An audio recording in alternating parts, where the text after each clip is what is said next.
I think a lot of fans who are neutral in it have gone back and forth, like, can City do that? Can't City do that? Obviously, they've had patches where they've gone completely off the ball. So the fact that we're still talking about them technically still in this title race is a credit to them and how they have managed to turn it around. But they just can't get the consistency. And as we've seen, even though you had a poor April, which you do tend to do anyway. New month, new blessings, though. Yeah, you do tend to do. City, there have been times this season, even before that, when Arsenal haven't managed to capitalise on City have dropped points, or City haven't managed to capitalise on Arsenal drop points. And it's just kind of been that all season. Like, and now we're obviously seeing like the end of it.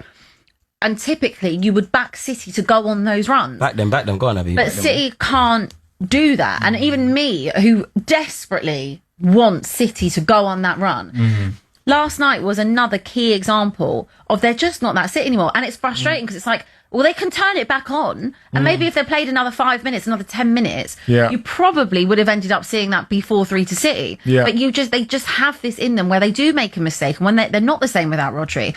And they have been in a little bit of a transition this season. I remember we sat here and spoke about it a couple of months ago. They have had a few changes. And by all rights, I don't think anyone would have had them to win the league this year. It probably would have been between Liverpool and you guys if we were being Pep Guardiola honest. speaks for himself. I think plenty of people thought. Well, I think as fans, like before a ball was kicked, you would have said Liverpool and probably Arsenal second because of last year's City. Yeah, I don't think a lot of people believed in City for the first Premier League season in a very long time. Not after last season. Not after last season. Like, they are in a massive change. Look, they still could do the domestic treble. They could do a double domestically. It'd still be a good season, considering last season they had nothing. But, yeah, I think if Arsenal go to West Ham and if Arsenal beat West Ham, it's definitely theirs. Can I see them potentially slipping up at West Ham? Yeah, I can. I don't know why. Maybe it's just the hope in me.